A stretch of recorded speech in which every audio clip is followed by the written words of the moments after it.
శనివారం టిఫిన్ కని ఈరోజు సేమియా పులావ్ చేశాను. 2 గ్లాసులు సేమియా తీసుకొని మంట సిమ్లో పెట్టి దోరగా వేయించుకున్నాను. తర్వాత ఇది వేరే బౌల్లోకి తీసుకొని అదే మూకుట్లో కొంచెం నూనె వేసి ముందు జీడిపప్పులు వేయించాను. 2 క్యారెట్లు, 2 బంగాళదుంపలు ముక్కలు కట్ చేసి ఉంచుకున్నాను. జీడిపప్పు కొంచెం వేగాక అవి కూడా వేశాను. తర్వాత కొన్ని బీన్స్ ముక్కలు కూడా వేశాను.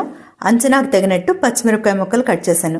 ఈరోజు ఏంటంటే పెద్దగా కారం కానీ మసాలా కానీ వేయలేదు, ఎందుకంటే విహారికి అంత మంచిది కాదని.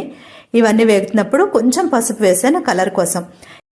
సేమియాకి నీటి కొలత 1కి 1 కదా, కాకపోతే కూరలు ఉన్నాయి కాబట్టి కొంచెం ఎక్కువ వేసాను అనమాట. అంటే 2 గ్లాసులు సేమియాకి 2.25 గ్లాసులు నీళ్లు పోసాను. ఎసరు మరుగుతుండగా ఉప్పు వేసుకొని ఎవరెస్ట్ బిర్యానీ మసాలా 1 స్పూన్ వేసానమాట. ఇంకొంచెం ఎక్కువ వేసుకోవచ్చు కానీ వేయలేదు. ఇది మంట సిమ్లో పెట్టి పొడిగా అయ్యే వరకు ఉంచుకోవాలి. లాస్ట్లో కొంచెం నెయ్యి వేసి బాగా కలుపుకున్నాను. దీనికి సైడ్ డిష్ అయితే టమాటా పెరుగు పచ్చడి.